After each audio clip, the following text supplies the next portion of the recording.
Good morning बच्चों। आज हम एक विषय पर पढ़ते हैं। उस घटना का वर्णन कीजिए जिससे आपने जीवन का अमूल्य कीमती सबक सीखा है कि जीवन की सर्वश्रेष्ठ वस्तु खरीदी नहीं जा सकती। तो चलिए शुरू करते हैं। आज चारों ओर भौतिकता का बोलबाला है। भौतिकता का अर्थ क्या है? जैसे भौतिक वस्तुओं से सुख प्राप्त करने की इच्छा, धन दौलत के पीछे अधिक भागना, जिधर देखिए उधर स्वार्थ। यहाँ पे आधा स व को आ और थ के ऊपर र। स्वार्थ का अर्थ मतलब प्रदर्शन, प्रियता, दिखावा तथा छल कपट, धोखेबाजी का साम्राज्य है। समाज में से नैतिक मूल्यों का पतन होता जा रहा है।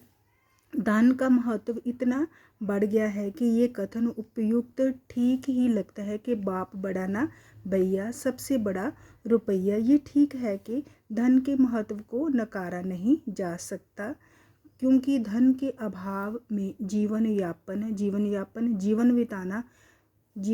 करना, जीवन यापन का अर्थ है जीवन यापन करना असंभव है। परंतु धन को ही मानवीय प्रतिष्ठा का अर्थ इज्जत का आधार नहीं माना जा सकता।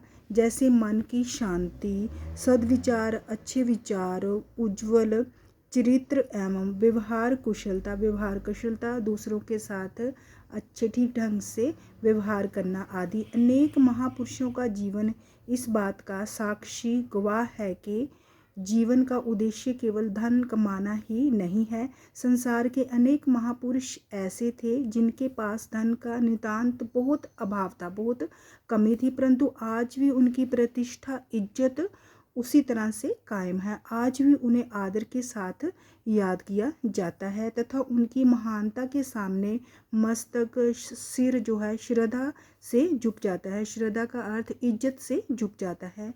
मानव जीवन में अनेक घटनाएं घटती हैं, जिनमें से अधिकांश कुछ हमें प्रभावित नहीं करती, पर कोई कोई घटना ऐसी होती है जो जीवन की दिशा ही मोड़ देती है। मनुष्य के दृष्टिकोण में परिवर्तन का अर्थ बदलाव ला देती है। मुझे भी अपने मित्र रमेश के साथ घटी घटना आज तक याद है, जिसने उसे बेहद बहुत अधिक प्रभावित किया। बात उन दिनों की है जब रमेश एक साधारण डॉक्टर से शहर का प्रसिद्ध डॉक्टर बन गया। शहर में उसका एक नर्सिंग होम था, जिसमें इलाज करवाना एक सामान्य आम व्यक्ति के लिए बस की बात नहीं थी। धन और प्रतिष्ठा के बढ़ने के कारण रमेश अत्यंत अहंकारी, घमंडी और हृदयहीन हो गया था।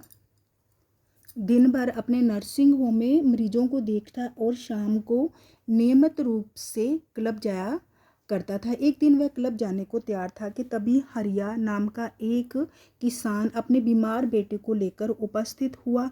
रमेश ने उस गरीब किसान के बेटे को नज़र भरकर देखा भी नहीं। हरिया बहुत गिड़गिड़ाया, रोया। ऐसा करने पर भी रमेश का दिल नापसीजा उसको दया नहीं आई और अपनी कार में बैठकर क्लब चला गया। बेचारा हरिया डॉक्टर साहब को देखता रह गया और अपनी गरीबी और मजबूरी पर नो आंसू बहाता रहा। हरिया अपने बीमार पुत्र को घर ले आया, जहां 2 दिन बाद उसकी मृत्यु हो गई। हरिया पर दुख का पहाड़ टूट पड़ा।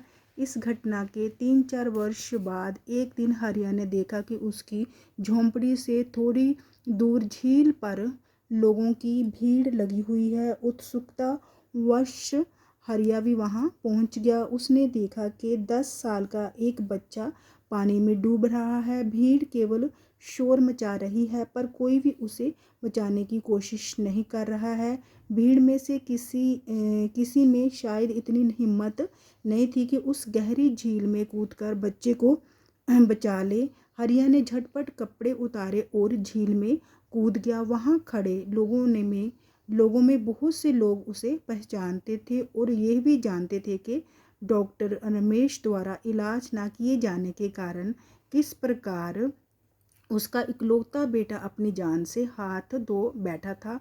उनमें से कुछ चिल्लाए, हरिया, तुम जिस बच्चे को बचाना चाहते हो वह उस डॉक्टर का बेटा है जिसने तुम्हारे बीमार बेटे को देखने से भी मना कर दिया था। आज तुम भी उसके बेटे को डूबने दो। वह उसी डॉक्टर का बेटा है जिसने तुम्हारे बीमार बेटे को देखने से भी मना कर दिया था। आज तुम भी उसके बेटे को डूबने दो। उस बेदर्द डॉक्टर को तभी पता चलेगा कि पुत्र खोने पर कितना दुख होता है। हरिया ने किसी की बात पर ध्यान नहीं दिया और तैरता तैरता डॉक्टर के डूबते बेटे के पास पहुंचा। वह उसे बचाकर किनारे पर ले आया। तब तक डॉक्टर रमेश भी वहां आ पहुंचे थे। उन्होंने हरिया को तुरंत उसी समय पहचान लिया। डॉक्टर रमेश हरिया के चरणों में गिर पड़े और बोले, भाई, हालांकि मेरा कसूर माफ़ी के लायक तो नहीं है, फिर भी हो सके तो मुझे माफ़ कर देना। तुमने आज मेरी आंखें खोल दी। मैं समझता था कि पैसे से दुनिया में सब कुछ खरीदा जा सकता है, पर आज मुझे पता चल गया है कि मेरा ऐसा सोचना गलत है। दया, करुणा, परोपकार जैसे मानवीय गुण पैसे से नहीं खरीदे जा सकते। इस घटना ने डॉक्टर रमेश के जीवन को बदल दिया। अब उसने अपने नर्सिंग होम में गरीबों को मुफ्त इलाज की अब उसके अपने नर्सिंग होम में गरीबों को मुफ्त इलाज की सुविधाएं मिलने लगी। तो बच्चों, अगर आपको मेरी वीडियो अच्छी लगी हो तो प्लीज़ इसे लाइक, शेयर और सब्सक्राइब अवश्य कर देना। धन्यवाद।